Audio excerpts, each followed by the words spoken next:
दीर्घ वर्ष पूर्वे न्यायालय द्वारा मृत घोषित महिला आज एकादश क्रिया 2019 मसीह न्यायालय द्वारा मृत घोषित महिला आज एकादश क्रिया पालन करा कौन रहस्यमय उपन्यासर कहानी ठारू किछि कम नुहे।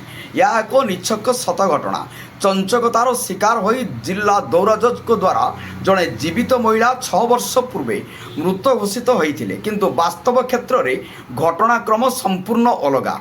आंबर हस्तगत होइतिबा तथ्य सूचना जना न्यायालय को भूल तथ्य प्रदान करने द्वारा 2019 मसीह रुक्मणी शतपथी नामनी जीवित महिला को बालेश्वर जिला दौरा जज मृत घोषित करते। उक्त मृत घोषित महिला रुक्मणी शतपथी बयस 87 वर्ष अर्थात 15/9/24 तारिखरे फकीरमोहन मेडिकल कॉलेज चिकित्साधीन अवस्था सकाळ 6:50 मृत्यु होता। आज 25 तारीख एकादश क्रिया पालन करा जाइछि। तेबे एइटारे सत्य कहानी रोचक मोड़ निये।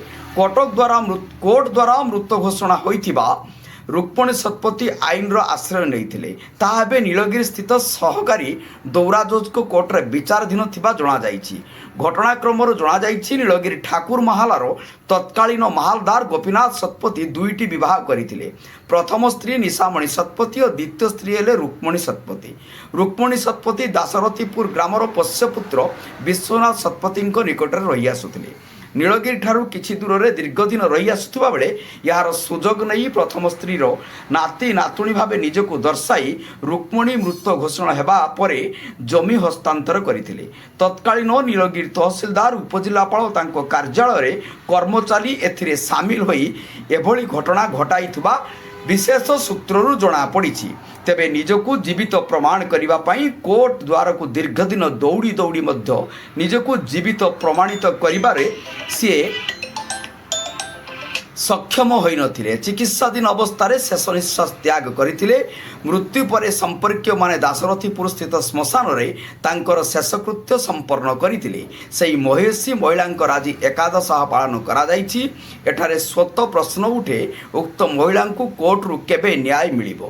तांको जीवित अवस्था मृत घोषित हेबा परे चंचकता करी जमई हाथी थिबा संपर्क नाती नातींको ठारू तथा कथित जमी मूल खाता को फेराई आनिबाकू कोर्ट कोन पदक्षेप ता आगामी दिन देखा बाकी रहिला।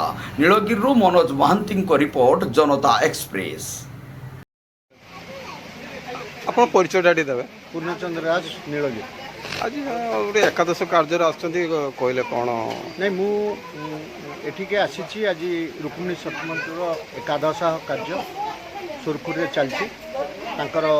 पोष्यपुत्र विश्वनाथ शतपथी ए कर्म करुँच आम दृढ़ भाव प्रतिवाद करुचु प्रति जो अन्याय होती न्यायालय मृत घोषणा करवा कोटि कोटि टंकार संपत्ति को बाज्याप्त करने जो हीनमान चक्रांत करा ऑफिसर माने बंची थाऊ थाऊ अजाणतार पटारू नाम को बाहर करवा एवं अन्य मान ना नामित करवा ये सब कथार आम विभिन्न स्तर में दृढ़ प्रतिवाद कर से प्रतिवाद स्वर आगामी दिन में बहुत तीव्रतर हम एवं मोर एकमात्र लक्ष्य रुक्मिणी को स्वर्गवास कले तांकर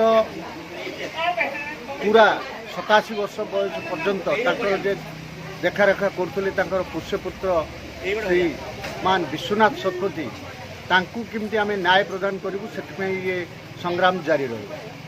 धन्यवाद। आपन नाटा कौन? रुक्मणी शतपथी किए हूँ आज किमिति के आपन एकादश काम है कि कहले बहुत कष्ट वर्षा वर्षा बहुत कष्ट चली काम जहाँ रुक्मणी शतपथी तो कौट आग गोटे मृत्यु घोषणा करते आप कौन आप चाहते कौन चाहते